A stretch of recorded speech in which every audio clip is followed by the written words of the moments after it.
Weekend মানেই তো এদিক ওদিক যাওয়া, কিন্তু আজকে দুপুরবেলায় এক বন্ধুর বাড়িতে নিমন্ত্রণ ছিল।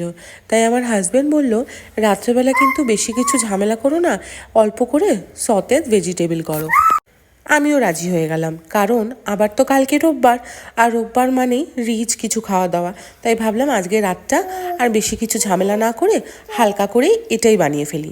প্রথমেই আমি আমার পছন্দের সবজিগুলোকে একটু ব্লাঞ্চ করে নিচ্ছি।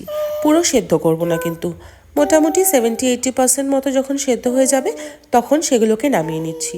সবার শেষে দিয়ে দিয়েছি মটরটা, কারণ মটর কিন্তু বেশি গলা গলা হয়ে গেলে ভালো লাগে না। বেল পেপার আর ক্যাপসিকামটাই শুধু আমি দিইনি। এবার একটা প্যানের মধ্যে অল্প একটুখানি বাটার নিয়ে নিয়েছি, আর একটু রসুন কুচিয়ে রেখেছিলাম সেটা দিয়ে দিলাম।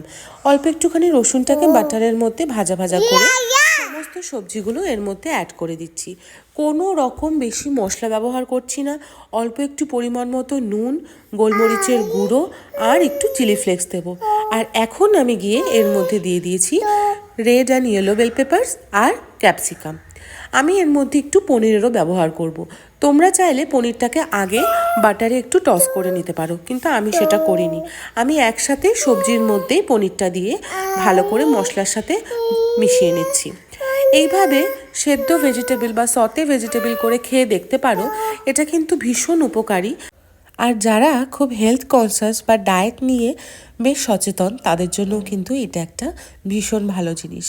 আমি কিন্তু রোজকার রান্নাবান্নায় অনেকটা সবজি খেতে পছন্দ করি, মানে চেষ্টা করি যাতে সবজির পরিমাণটা অনেকটা বেশি থাকে, এতে ভাত একটু কম খেলেও কোনো অসুবিধা নেই। এরকম আরও নানা ধরনের হেলদি ফুডের অপশান বা হেলদি রেসিপি যদি তোমরা দেখতে চাও, তাহলে অবশ্যই চোখ রেখো আমার চ্যানেল দ্য পার্সোনাল পেজেসে, সাবস্ক্রাইব করে দিও কিন্তু।